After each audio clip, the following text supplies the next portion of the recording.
This is Phantom Electric Ghost, and we're live on the air with Kenneth Chester for the first time. Welcome to the Phantom Electric Ghost podcast. How you doing? Thank you. Glad to be here. Before we get started, let people know what's going on. We use Podmatch to find our guest, and right now we have a QR code up there. If you scan that, that's how we got you as a guest on the podcast. And so we're using that capability of sharing the QR codes. And so people can scan that. They can figure out if you're running a podcast or you're trying to be a guest on a podcast, check that out. You can just scan it with your QR code right now. Other than that, before we get to the start of the program, I always ask every guest a couple of questions. What motivates you and why do you do what you do? What motivates me? I got sick of yelling at the TV. I do a lot of reading, I do a lot of research, and I got sick and tired of all the misinformation. And I came to a conclusion I could do better. Mm-hmm. So that kind of drives me every week. I read everything from Progressive Railroading to T&D World, which is an electrical utility publication, to Water World, which is in the water industry, and everything in between. That was what the motivation, but I like doing it. I'm just geeky enough to be in all of this little tech stuff. So I'm constantly reading. If you were to see my in basket of all the stuff that I go, ooh, I want to talk about that. I probably only, for my radio shows every week, probably only convert maybe 10 to 15% of what I print, let alone what's staged in my email that I've collected. So yeah. That would be me.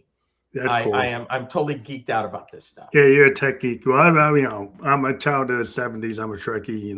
I'm into. As I said before, I'm a software guy. I do software engineering, and I'm an electronic musician. So I'm all over synthesizers. I'm into sound design, wave design, all kinds of stuff. So I'm all over the place. But I've had this podcast where I talk to creative people and also people who have interesting subjects to talk about. And because I've kind of have this my one foot in the tech world. I thought it would be cool to talk to you. And I love cars. I've been reading Road and Track, and Car and Driver. I'm into performance cars. I'm into EVs. I'm into anything that's like cool, And so we can. Let me ask you a question. When it comes to cars, we're going to keep this simple. Yeah. Old style or new? Well, I I'm into like the Hemis from the back in the day. The Dodge, the Darts. And the Barracudas. I was kind of like, I like the six packs. I like those muscle cars, right? But I also like 911 SCs. and I also like my uncle had like an Austin Healey, he had a bug spray. So he got punishment. Gotcha. Yeah. So he liked British cars. He was in the Air Force in Europe. He had like an Austin Healey bug spray. So I like, Triumphs. I like anything. I like any kind of cool performance car. I would read like Road and Track as a kid. And I was reading about Ferraris. I'm reading about Lamborghinis. I'm reading about Austin Healey's and whatever, Porsches, anything. And so I am interested in some of the modern tech, like the hydrogen fuel cells, solid state batteries, hybrid cars.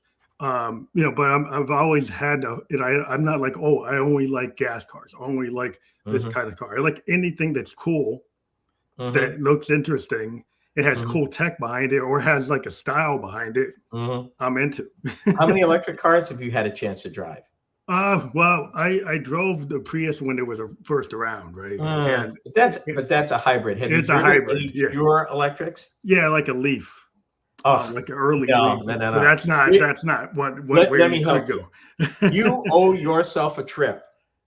Any dealer that sells what I call a current generation pure EV. Now, what I'm talking about, you need a trip to your Genesis dealer. You absolutely do. Either the GV60, which is a pure electric, or a GV70 electrified, you'll never be right again. Or if you're near a GMC dealer, you want to take the Sierra EV for a ride, just promise them you'll bring it back, because you won't. I know, like the modern EVs, when they're done right, like I know we don't get the BYDs, like we don't get those. And I know that those, I've read about those, right? And I know, but here's the thing about electrics, just for a minute. The average person, obviously not you and I, but the average person hears electric and they think golf cart, or they think, oh, they're not very fast. Oh, they don't go very far. Reality check. Number one, the average EV will outrun darn near anything. And in fact, if you do the research, and I know you have, your performance cars today, and I'm talking about the specialty cars, like we talked about the Porsches, the Cossignacs, and I can't think of it. Bugattis, like anything. Rimac, which is, I want to say Creation, not sure.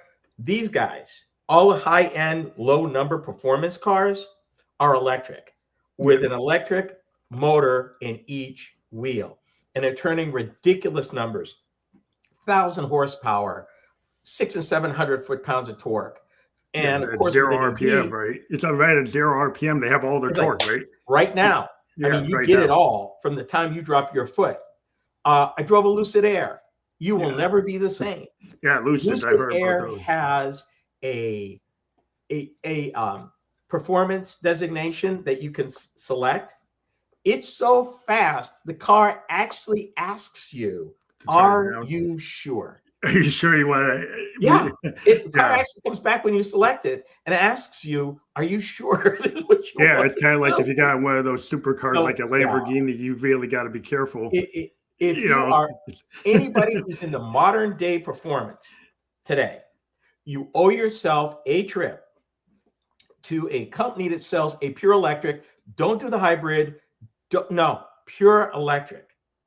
And I'm telling you, if it's a performance vehicle, not necessarily an SUV, but if it's a performance vehicle, you owe yourself, or an electric car that's a straight up EV. And lone exception, I will throw the Ford Lightning, F-150 Lightning, amazing vehicle, worth the ride. The Volvos will make you cry. They're that fast, but you'll have to Volvo is on this weird tear where you will have to basically relearn everything about driving a car. All the displays, all the controls are completely different. You'll cuss it for the first half an hour. Once you master it, the car will reward you with performance that, I have no words. But I digress. Go ahead. I'm sorry. A lot of these EVs, like if you're into some of the pure EVs, they actually have the regenerative braking, and you don't really need to hit the brake pedal because you got to learn how to drive like that. Yeah, one pedal driving. Absolutely. And some of those, you can adjust the regen to as much or as little, not all of them. But a few of them have adjustable regen, so you can get to the one pedal mode, which is dialed all the way up. Or if you want it a little milder, you can do dial it back. Yeah. And I'm telling, and as you already know, once you get into one pedal driving, you won't be the same again. I think one thing I've noticed with my review of electric cars, you come to appreciate how much energy that a gas-powered car wastes. Yeah, it wastes a lot. And I mean, it's not something that you consciously do. It's just that in driving the vehicle, you become very hyper aware of the interplay of energy and kinetic energy and regen, all of that. And just the simplicity of it, like an electric motor is so much more simplistic than a combustion engine, like a cylinder-based engine. It's really old tech. I mean, they've gotten refined and people are used to it, and they like the sound of it. You got some of these people like, I got to have my Hemi. But once you get into one of these electric cars that's super performance, he's like, what the heck were you thinking? Well, to your point, Stellantis brought back the Hemi this year. To give you an idea how far gasoline engines have come, the Hemi costs you $1,200 more, produces less horsepower than the turbocharged V6 Hurricane engines that you can get in different trim models by almost 50 to 100 horsepower less. Yeah. It's just that people are so stuck in the sound of those 8s. The Americans love their V8s. Another thing that's happening with the high performance V8s, and I don't know if you've heard this.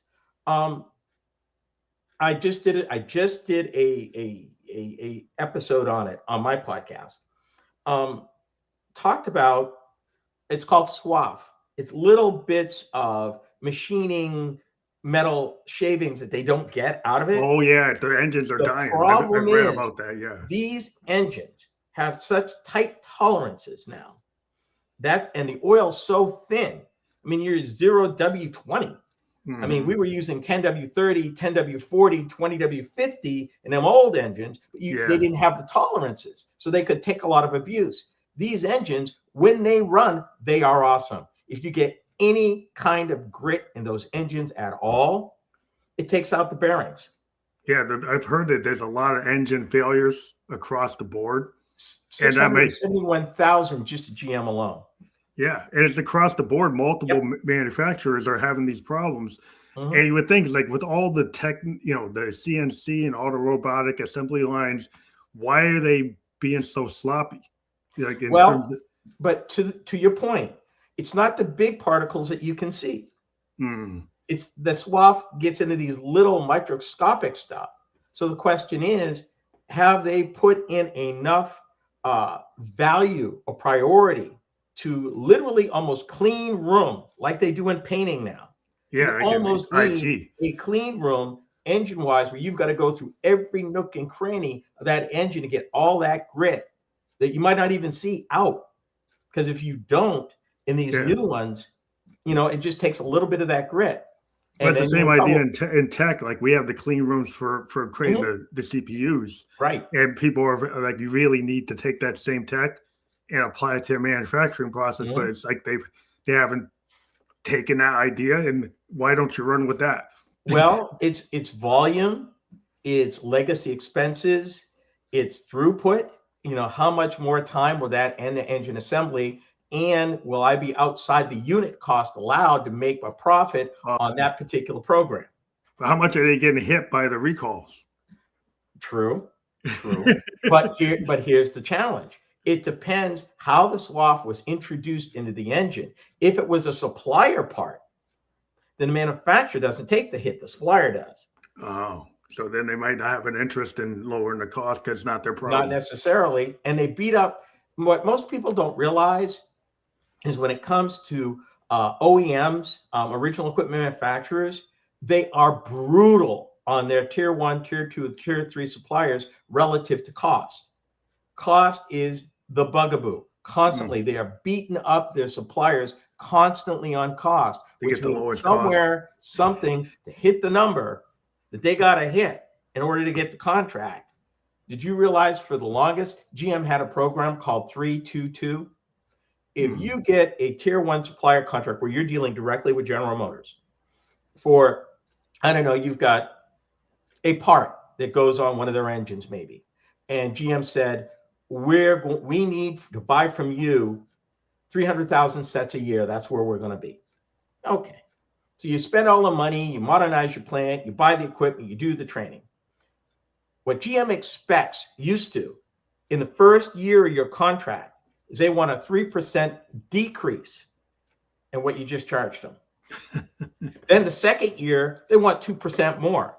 And then the third year, they want another 2%. This is the kind of pressure that people don't realize is going on behind the scenes. These guys fight over tenths of a cent in production per unit. It sounds like in the finance industry within insurance, the actuaries fight about pennies, less than pennies. Oh, yeah. And that's what it's all about. Industry has always been. Yeah, you guys are in the same spot. And the thing is like eventually the consumer starts saying, like, I don't want a car where the engine's dying like in less than a year. Well, I mean, when you think about it, it could be a leading argument why you would consider a Hemi, because, of course, back in the day, your average gasoline engine was a cast iron block. Today, they're aluminum because of emission controls. They warm up better. They're able to mitigate temperature control across the engine easier in terms of warm up and cool down. But the problem is they don't take abuse that well. Yeah. If you overheat them and they warp, you've got 600-pound paperweight. Yeah, that's the problem. Like, it's like with ceramics. Like I'm into mountain biking, right? And everybody gets these ceramic frames. Like, I'm a mountain biker. I'm on the trail, right? Coming down a dry creek bed. If you hit a rock on one of these ceramic frames, they're like $10,000. And if they'll wreck it, and then they'll say, "Well, you're a mountain biker, right? if you hit a rock, they say, well, you wrecked the frame, so the warranty's void. So they're making stuff with all this advanced equipment, making aircraft aluminum. If you hit that, it will just crack it, titanium. And some people like on handlebars, we don't really want titanium handlebars on a mountain bike. Sometimes you think you want it until like when it has a failure, it just cracks. Well, wouldn't you want you're coming down a mountain, you don't want it cracking like that. No. But wouldn't you think you'd want steel with some sort of flex built in for that very reason? Yeah, well, certain parts you do want it, because like if you're coming down a mountain at 50 miles an hour, you don't want ceramic or aircraft aluminum or titanium that's going to wreck you, right? You could die, right? So you have to make a decision. It's like, am I going for the weight or I want to survive? Oh, well. But it's like, think about all these advanced materials that people were putting like ceramic, like, and the transmission lines, like on Skyline GTRs, they were putting like these ceramic parts in them and then they were breaking. It sounds cool until it doesn't last. Well, and that's the trick the automakers have, how to build something quickly that will last over the life, typically 8 to 10 years.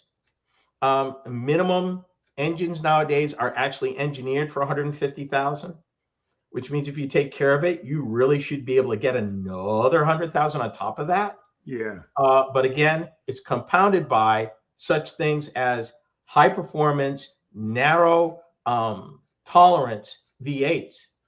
The 4s and the 6s, you don't hear that much of trouble with like swath, like we talked about earlier, and things like that. But the more fancy the engine, the more exotic the materials, the higher risk, as you mentioned. And, it's not a matter of failure. It's a matter of, okay, this is broken. Oh, sorry, you have to replace it. We can't fix it. Yeah, it's like I had a Volkswagen that had the turbocharged and it just blew a rod at like 135,000. And you're hoping that, that it's German, it's going to last longer. But I found like with BMWs and some German cars, it's like, maybe not. Well, it's another thing because number one, because they are more, how do I put this gently, tightly engineered, they require more care. And that's the problem. The average person that looks at like a European vehicle, typically German, they are high performance vehicles, absolutely. But they're high performance vehicles that require a high level of attention. You can't buy a BMW and treat it like a Chevy. You can't buy a brand new BMW and treat it like a 65 Impala. No, you can't. You're going to get your feelings hurt. Yeah, you're gonna have to pay that maintenance. And people are a lot of times a lot of these cars, they make you drop the engine to work on them. Like Porsches, you have to drop them out of the 911s and we have to drop them out of the body to get to a lot of stuff. Yeah, people are like, what the heck? But Volvo, Mercedes-Benz, Audi, BMW, if you do the maintenance, you pay attention. I mean, my brother runs BMWs. He owns right now, to his chagrin, an Infiniti, and he vowed before God he would never own another one. It was just awful. But he's used to BMWs and he racks up the miles. He's got the cadence down. He knows what to expect and he doesn't have problems. Yeah. Well, you got to just treat him like, you got to treat him with respect. And if you think you just beat up on it, like, you think about like a slant 6, you could just beat it up. And again, the slant 6s were engineered for that. Yeah, they were built like you just they were totally terrible. And again, here's an engine that was designed in the late 50s to go into the 1960 Plymouth series and Dodges, the smaller ones. The 30-degree angle was designed for a lower hood, but in doing and how they built it, like so many vehicles back then, they overbuilt the engine, which means they bolt that sucker up. There's no way you can kill them. Fun fact, though, I did. I killed one. But it took 70 miles an hour and no oil. Oh, no oil. How you kill well, that's how you kill it. Yeah. That's how you kill one. Unfortunately, I was a teenager. That's another story for another time. But yes, and I would gladly take my 65 Plymouth Valiant 200 back in a minute if I could get it. Yeah. It's like when people had, I remember like in the early days, childhood 70s, you started seeing the Civics and and the Datsun B210s. Everybody was like, "Oh, like there's a fuel crisis. We got to have these cars." And so, my pop, he had slant sixes all the time. He'd just buy Chryslers. He just liked, because he was a sales guy, and he's like, this thing's I have to be on the road all the time, and I don't want to have to worry. So that's what he always got. Oh yeah, you can change the starter in a 225 slant six. I've done it. 10 minutes, 3 bolts. That's it. Pull the starter, boom, put the new one in, boom, boom, I'm out. You had a very easy to use fan belt. All you needed was a crowbar and a 1/2-inch socket wrench. That's all you needed in 10 minutes. That's all you needed.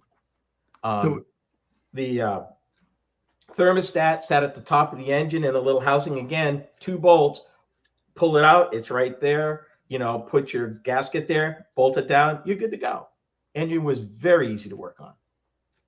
So. But the one thing with the electric, like the motors, they're so simple that you really shouldn't need a lot of maintenance on electric cars. But what is the complicated nature of modern cars is all the CPU, all the electrics they put in them. Is that really the problem that causes like the maintenance issues? Well, I think there are 2 problems. I don't think it's battery chemistry. People want to, I think it's the battery maintenance. The battery management system. Software there, number one. Because to back up for a minute, we talked earlier about the difference between a electric motor and an internal combustion motor. For your audience, let me make this real plain. 18 parts in an electric motor, over 400 parts and dangerous fluids in a internal combustion engine motor. So what you get down to, they're making progress in battery chemistries. You and I can talk for hours on just the variants and everything going on with that right now. That's, again, a separate conversation. But I think the 2 problems boil down to this. Battery management systems need to get better. The industry needs to come to grips with preconditioning. I can't believe it's something they haven't figured out yet. I live out here in the Midwest, and preconditioning, either extreme hot, extreme cold, would only make sense to build in a precondition that would kick in within certain temperature parameters. Because that really is what's messing up with your range, either very hot or very cold. I did a review of a Ford Lightning, 150 Lightning, sat in my driveway in the middle of the winter for 2 days. It lost 1/3 of its charge just sitting there. Just sitting there, yeah. 1/3. Now, I'm fortunate. I live in an apartment, so I don't have something I can plug in overnight, but I'm less than 3 miles of both a bank of Tesla superchargers and from local, high-speed chargers by the local utility. So I'm literally, and I mean literally, 3 miles. That's it. I'm very fortunate that I can roll up there and plug in, and they usually all work. But preconditioning, I think, is an issue. I think the battery management system is an issue. And here's something that I believe in doing my reading. I think that lithium-ion batteries, as they are today in EVs, are on the way out. Yeah, that's what I heard. I would be very surprised 10 years from now if the batteries they're using are the current slurry of lithium-ion. I see solid-state lithium. Yeah, solid-state. Yeah. But even that is not the top. Well, the automakers want to move away. They're going to lithium-ion batteries. They're going to batteries that even use, if you can believe this, coal as one of the poles. I can't remember which electrode, but as like a solid state actual coal is part of an electric motor. If you believe it. That makes the different chemistries you can go with. Because I know Toyota's got some ideas for in the next 2 years. They're saying they have a heavy solid state battery program, and they're saying you get 600, 700 miles, 10-minute charging. 2026 model year, Toyota said they will have a solid state lithium-ion battery with a range of 600 miles. They also said by the end of the decade, they will have one that has a range of 1,000 miles. Yeah, I've heard about that one. Now, the flip side is going on is the ability to charge quickly. Right now, most automakers will be able to tell you we can recharge at a fast charger from 10% to 80%, 15, 20 minutes. 20 minutes, yeah. And it will take you maybe another half an hour to get that remaining 20%. But in a pinch, you should be able to get, even today, right now, the majority of your electric power in 15 minutes. Yeah, the superchargers, like at the Tesla supercharger, if your car can do that, you can get like what, 70% or something? Now, the beautiful part, there is technology in the fringes that's got that down to 5 minutes. Well, man, that's even exponential. Like in tech, the tech world with the ability of us to exponentially change things like super fast, because it goes from like you're dealing with chemistry and you're dealing with software. And you're dealing with processing speed and capabilities. And like you said, like preconditioning and making sure you have like a coolant or heating system for the battery. So that when you have your car, if it knows it's cold, it like heats itself up. If it's too hot, it cools itself down. You would have to automatically come on and do that. And I know there are some designs that are, even today they have designs that will address that. Sure, that will address that, but not those are expensive.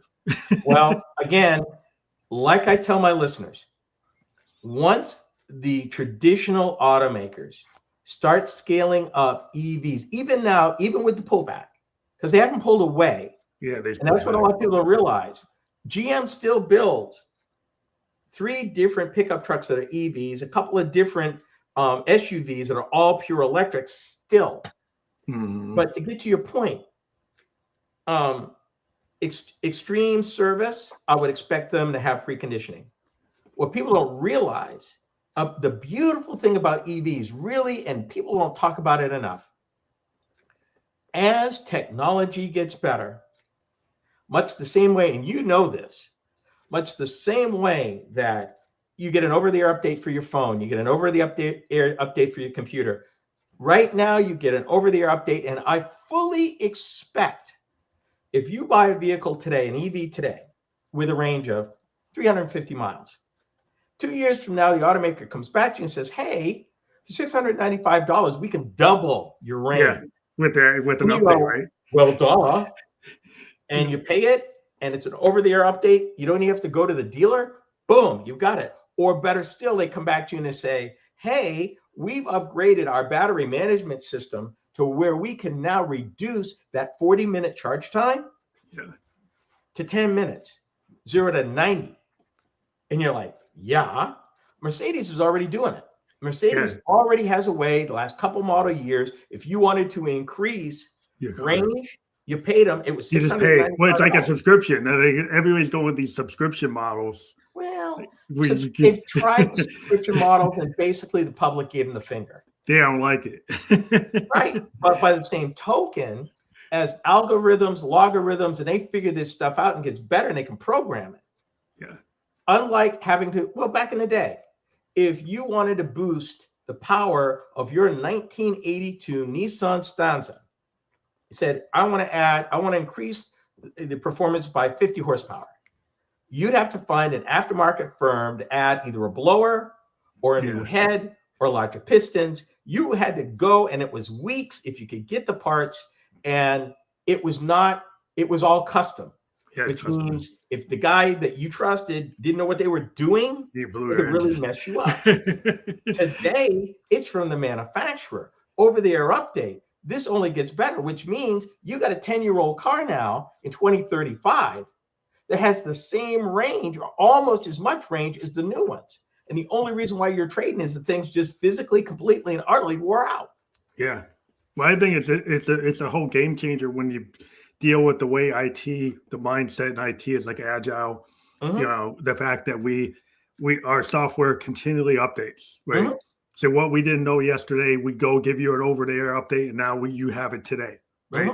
And so the same thing when these cars are basically computers with a vacuum cleaner, know, it's got an electric motor. It's super simple. We have 14 parts, and the most complicated thing is the battery management and maybe like the preconditioning capability, like whether or not you've got coolant or some kind of chemistry management or however, that's where the engineers and the chemists are going to get in and start having like leapfrogs.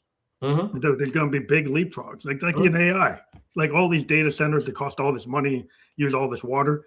Well, exponentially, let me ask you they're going to get better. Let me ask you a question about that. I want your take on this. There is a Chinese company that developed a level of AI that is as good as the majors here, and they did it for $6 million. If you are an investor in an AI development company, why aren't you asking the hard question that says you want how many billions to do what these folks did for pennies? For your testing protocol cost more.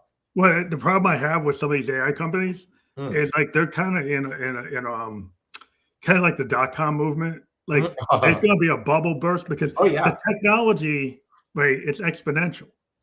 If you go and spend $1 trillion on something like today, it's already out of date by the time you break ground. A lot of this stuff can be done with software. You don't need the hardware as much. The Americans, we're going with this hardware physical data center model. When it's actually the software, if you change the software, it's not an energy hog, right? It doesn't run hot. If you get better at your software, right, your hardware doesn't have to be so expensive. So these people investing all this money, and then the fact is the GPUs wear out in 5 years, right? So if you put all that money into a data center, and in 5 years it's obsolete, by the first year, the tech in it's probably obsolete. So why are you doing that? You're gonna crash, and then like your competition's gonna say, "Well, I don't know why you did that. I can do it better for less money, less water, less heat." Well, that was my whole point. The minute I heard that this one company did it, and they weren't even a bona fide AI company, this was kind of just an outshoot of what they were doing.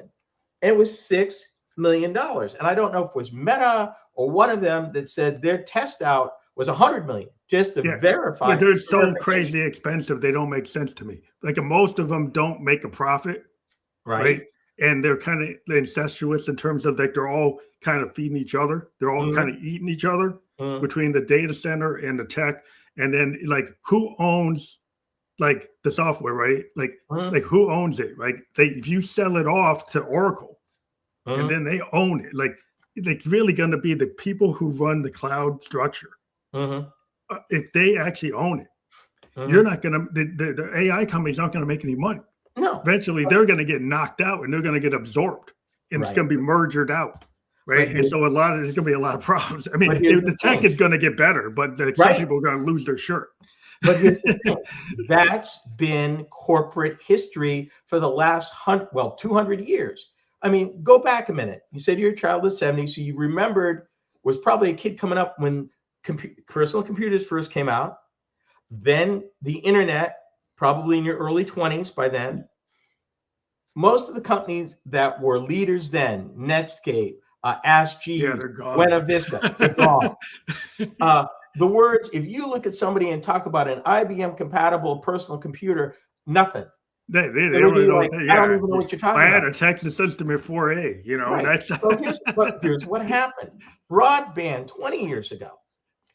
Folks built it. They threw a lot of money into it. They overbuilt the fallout, and the folks who survived bought that at bankruptcy auction on pennies on the dollar.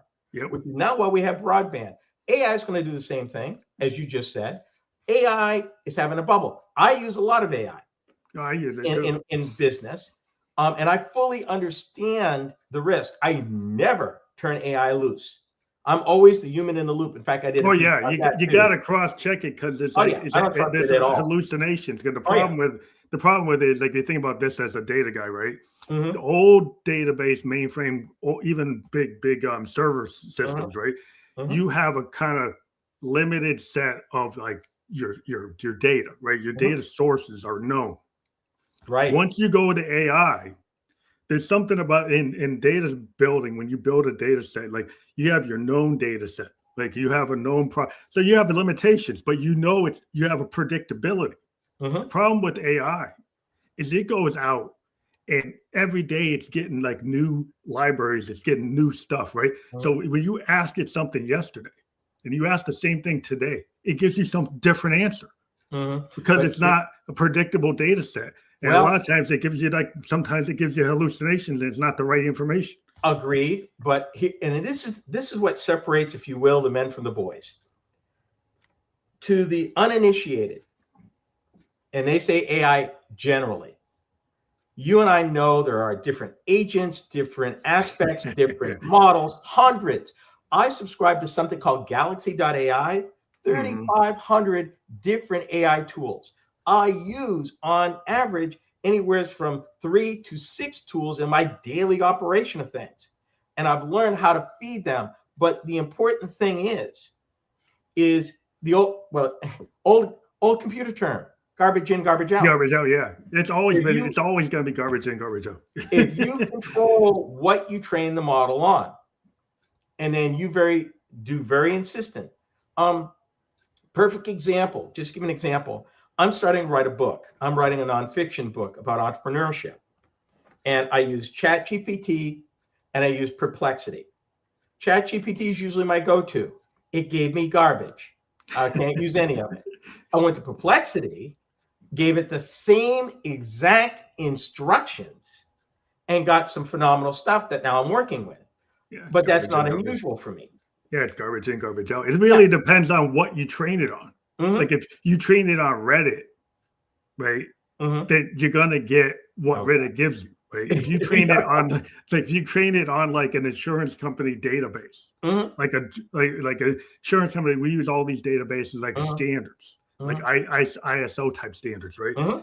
If you train it on that, it's going to be good because it's like standard, it's proven.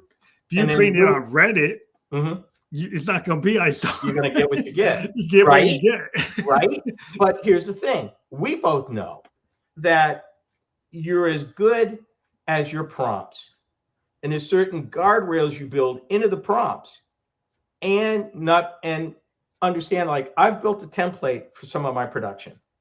I continue to tweak that template and learn something else. What was it? Locked and immutable are two terms that ChatGPT used I never knew existed. That when you say lock this and make it immutable, it will not stray. Absolutely. That's good. That's what you want. And I did not know that. It taught me that. Yeah, well, that's the straying is the problem. Well, I'm very strict about my guidelines. So as I'm tweaking it, and occasionally I will tell it, stick to what I gave you exactly. Don't hallucinate. Yeah. Or if it gives me something, like, I'll use it. I write scripts for my 1-minute daily program because I've got to work it around an advertiser open and a close. I got that much time to do it. It would take me hours to get it down and to use words that are readable on air, that I can read and not stumble over. So I've got it trained. Every now and then, well, less now with ChatGPT 5.2, but 5.0, yeah, it would wander because I feed it the specific source documents I want it to create from. And I've got the source documents in front of me when I check it. And if I don't like it, or it's show me your sources, or do it again, stick to what I gave you. Yeah. And then it will straighten up. Less an issue with 5.2 than 5.0. Yeah. But yeah, you're right. I use different ones for different reasons, and I might take the output of one and feed it to a different one to just make it better. Yeah, I mean, it's really kind of Wild West out there with some of these, and and the thing is, they keep when you fundamentally change your structural model, like, it could be good today, but it doesn't mean it's good tomorrow. Because in software design, sometimes we can screw it up, right? If they do like a structural deficiency, so even though something's the latest and greatest, it's actually give you worse results. And so it's always good to trust and verify and use other models to see what you're getting, because it's so in flux, and sometimes, like, if the use case for one thing doesn't actually make it work for everything. Right. And so when sometimes when they build these use cases, and it works really good for this. But for this other thing, it doesn't work at all. And the problem is they try to sell AI as the panacea for everything. Well, there are some business cases where you really shouldn't use it. Well, right? I agree. I totally agree, because that is one piece of information when I'm working with businesses. I said, first of all, AI ain't going to cure your problem. Second of all, you need to figure out, first of all, what it is that you want it to do. Second of all, do you have your ducks in a row?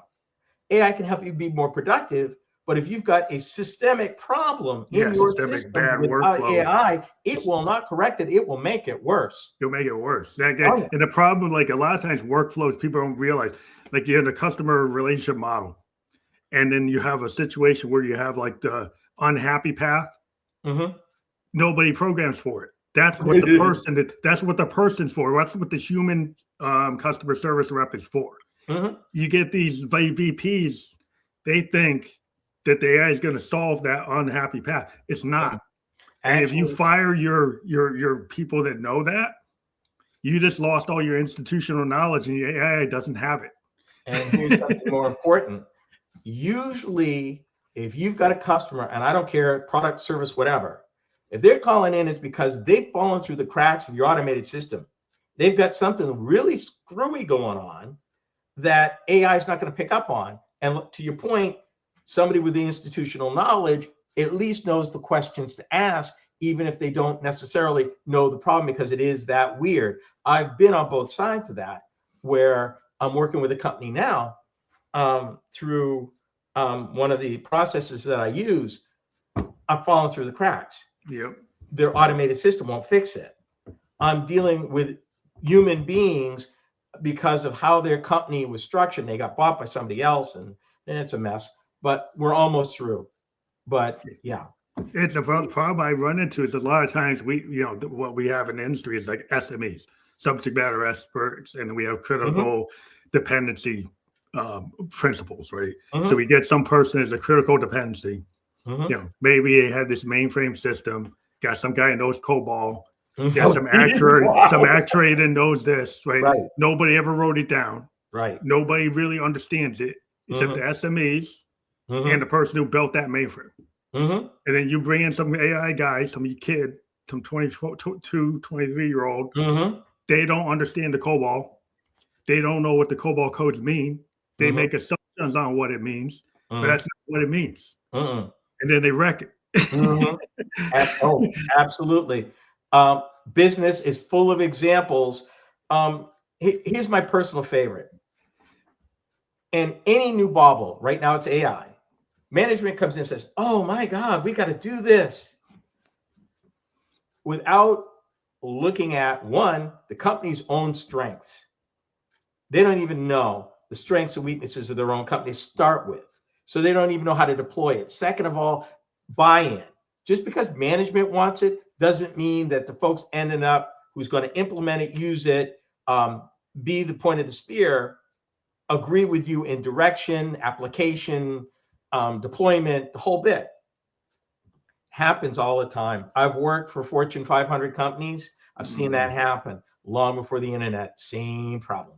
Yeah, we get these people, they want to replace the mainframe, spend all this time putting something into Oracle, and it missed half of the business cases. And then it's like, then they were supposed to sunset that system. And then I'm a COBOL guy, right? So I know a lot of things, but I get brought in on stuff where that's still running. A lot of these mainframe systems are still running because we had all these people saying they were going to replace them, like back in Y2K, back in this and back in that. They're still there. Right. Because the people who went to replace them missed a bunch of business cases and they still have to be there.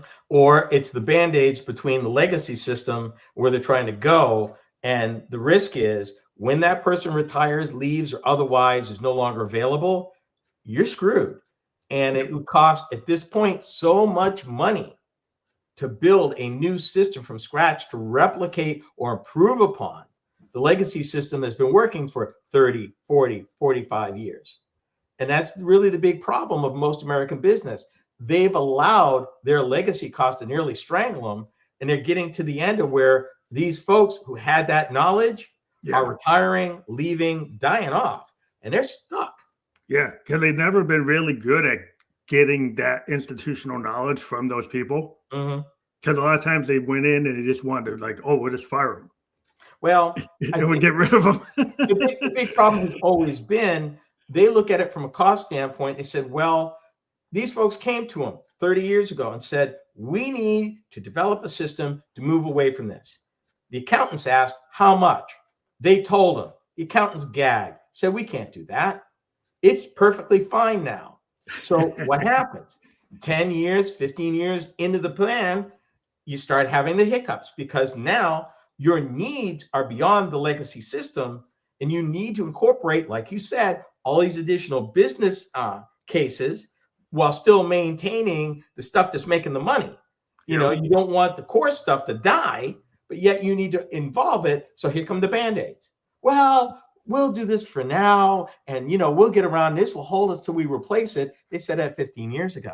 Yeah. I mean, I spent a lot of time feeding legacy systems into data lakes. And the feed. And so everybody said, oh, well, we're taking care of it. Don't you understand? That legacy system is sending me a batch file every day. It's not gone. It's just going into a data lake so you can send it to the smartphone. Oh my God. It doesn't mean it's gone. It's still there. Yeah. So that's where a lot of people are living. It's like, you don't understand. Your stuff is still, you're still living with those. If they knew, in fact, they did a study around Y2K, and then 10 years in, there's some systems, I think, still running Windows 98. Yeah, there's tons. That is scary. Yeah, and some of them they're kind of built into their workflows, and they don't know what to do. And they've kind of gone and created that problem again. There's stuff like on Windows 10, and Microsoft wants to knock it out, and there's a bunch of stuff that's on it.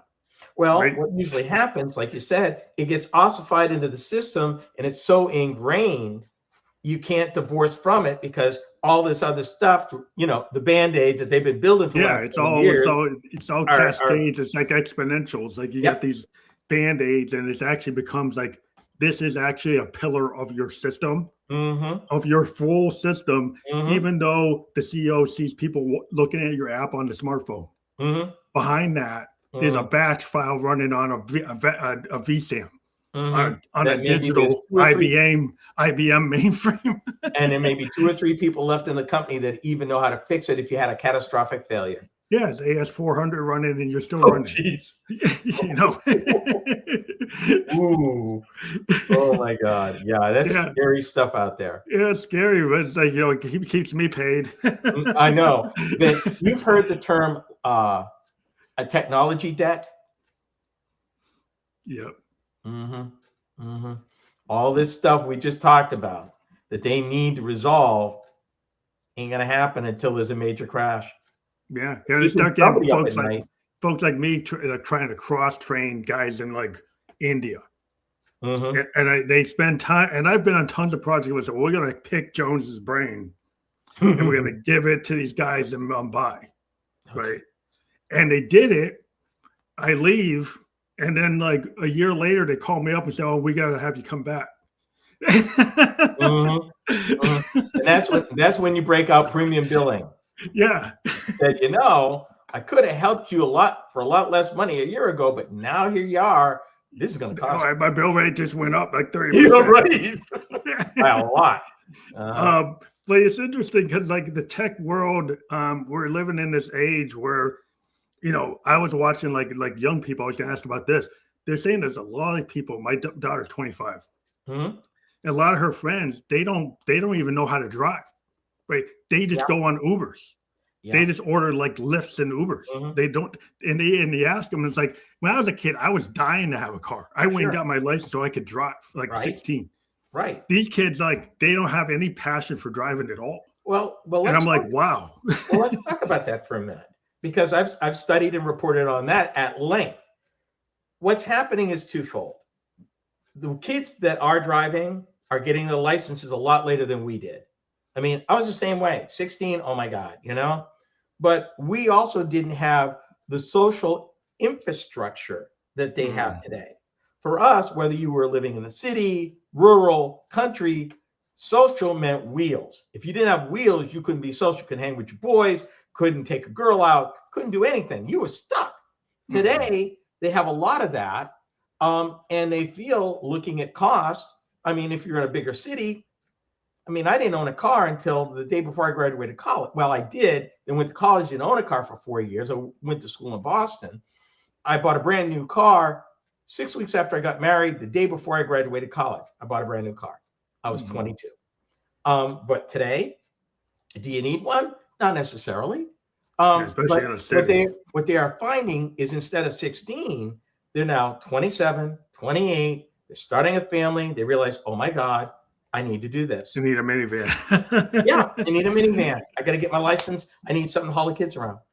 And that's kind of what's happening. So part of that is delay. Part of them, like my kids are in their 40s. They would just as soon, if autonomous cars were a thing, they would be on that. Yeah, they would own them. Yeah, they don't even want to know how to use a clutch. Like oh goodness, always spend my time with my uncle with his like bug eye spray, you know, his Beetle. And he'll learn how to do the clutch. It's like a lot of kids today, they don't even know how to do a standard. They wouldn't want it at all. With 3 on the tree. My first car. I had to learn it. I had it mastered in a week. Yeah. So yeah, that was a lot of fun though. I can drive darn near anything. I had like a little Nissan, like a little NX 2000. Right. Oh God, I remember. It had a 5-speed and the T-top, and I'm like, yeah, that's what I would. 140 horsepower, but it was good enough. I owned an 86 Sentra. Yeah. 5-speed, I think. I think it was a 5-speed. Yeah. 5-speed. SCRs had 5s, you know. But, oh no, mine wasn't that fast. It was a straight up Sentra sedan. Just a regular, yeah. Yeah. I had like the SCR type, and the NX 2000 had like a SCR type of engine. Right. But yeah, I just like, you know, my cousins were into GTIs and you know, little pocket rockets, little Civics and stuff, you know, and that was this age, you know, when we were coming up, is like, it wasn't having like a Barracuda, it was having like a GTI. Yeah, a 5-speed GTI is still a lot of fun. Yeah, yeah. I reviewed a GTI and a Golf R here in the last year. Oh, still would drive them. But the car I miss, there are 2 cars I miss. Mitsubishi Lancer Evo 9. Oh yeah, that's a cool car. That is a car based on World Rally. You could be doing 30 miles an hour going one way. Put that sucker in 3rd gear. You can go the opposite way. A car won't even get ruffled. Won't bog nothing. You can turn that car on a dime in 3rd gear and wouldn't even have downshift. Yeah. The other vehicle was the Subaru WRX STI sedan, not the 5-door wide, not the hatchback, but the sedan. Of the 2, the Evo was actually the better daily driver. The Subaru was fun, but it was screwed down so tight suspension wise. Oh, it's a hard drive, rough. It would like rattle you around, rattle you too much. They were both fun. If you love to drive, you love to drive. I always wanted. I wanted a WRX STI. I wanted one of those big times. I never got it. Well, that's I should have got. I went and bought a freak. I bought a VW, and I was like, oh, I should have bought that. Yeah, Volkswagen probably would have held together better. So yeah, it lasted longer, so that's why I bought it. But absolutely. There's one of these kids today is like they're going to be hot rodding their cars through like updates. You know, they're doing that now. Yeah, they're going to be like, you sit down with a laptop anymore in a garage, and they reprogram the stupid thing. Yeah, they're reprogramming the flash memory. They can reprogram at wheel. You know, the days of hardware, what we would remember, them days are pretty much over. Especially when we get to these, you know. And what do you think's going to happen with like hydrogen? Everybody's always talking about, we're going to these fuel cells, but we don't really have the infrastructure for that. And no one seems to be interested in building. Let's in the time we got left, let's talk about 2 different ways you can use hydrogen. The one most people are familiar with is a fuel cell. But people don't realize that hydrogen molecularly can be run just like gasoline with little to no variation in programming in an internal combustion engine. BMW tried that in 2007 with their 7 Series. There's a smattering of automakers that have played with it like that. Porsche was thinking about doing that for a minute. And I think some heavy truck manufacturers are looking at doing it that way. It really depends. California has it. There was language in the infrastructure bill that was passed in 2021 that had money for a dramatic growth in the number of hydrogen outlets. I don't think hydrogen's dead. I think it will be a specialty fuel for certain applications, but I'm not sure that it will always be the choice of a fuel cell. In some cases, I think they may revisit burning it directly. Yeah, as a combustion, not actually putting it into a fuel cell and running it like electric car. And it's actually safer than gasoline because it doesn't pool, it dissipates quicker, unlike gasoline, which is heavier and tends to pool, and their fumes are very dangerous. Hydrogen, lighter than air, dissipates. You don't have the same explosion or fire risk. That's interesting. Do you think that once we get rid of this, we get out of this pullback phase, that the EVs, like, 10 years from now, EVs are going to be like the predominant car? I think that it's not going to be one answer. It's not going to be all this or all that. I think that looking at the long view, they may have done the industry a favor. What people don't realize, and I talk about all the time, the automakers look globally, and they look 5, 10, 15 years out because of the capital constraints, of the capital requirements of them spending billions of dollars over programs. On the one hand, they did United States an injustice by doing what they did. Mm-hmm. The long term is going to force automakers who are still making EVs to figure out a way to make them more profitable and to get the cost down. So for the long term, the long outlook, I think it will help EVs. Short outlook, not so much. But I think they'll be an important part of the mix, but I don't think it'll be all or nothing. There are some applications where internal combustion engines are still needed and will still be used, just a smaller part of the overall pie. Yeah, I was wondering, like, well, for big rigs and like the trucking industry, are they gonna like maybe move toward the hydrogen solution? They're going to fuel cells. It's the only thing that makes economic sense across everything. For everything they need to be. You do have one company, it's Cummins, has developed a fuel agnostic engine that can burn a variety of different things. I think they call it the X15. It's a 12-liter monster that can do things. Toyota's been fooling with hydrogen fuel cells at the Port of Los Angeles, in Kenworth's, and Kenworth's for sure, Max, I think, or Peterbilt. And they've been experimenting now for 4 years. No, sorry, 7 years. Wow. So at the Port of LA and Long Beach with that. So there's a lot going on there. Yeah, that sounds cool. The future is coming. Whether anybody, it's just going to happen. You're going to be in the middle of it. Absolutely. Absolutely. EVs ain't dead. Hydrogen ain't dead. Autonomous trucks, they're here. They're not coming. They're here. Yeah, I've seen those. So. I wonder what the Teamsters think about that. Well, you're dealing with a trucking crisis as truckers are aging out. So not all your truck drivers are unionized. So yeah, so I guess it's going to be just going to break all by itself, my friend. Yeah, that's a whole different topic. Because if you don't have enough guys, then what's going to happen? The industry is going to try to find something. Exactly. So you kind of shoot yourself in the foot if you make it too hard. Yep. Exactly.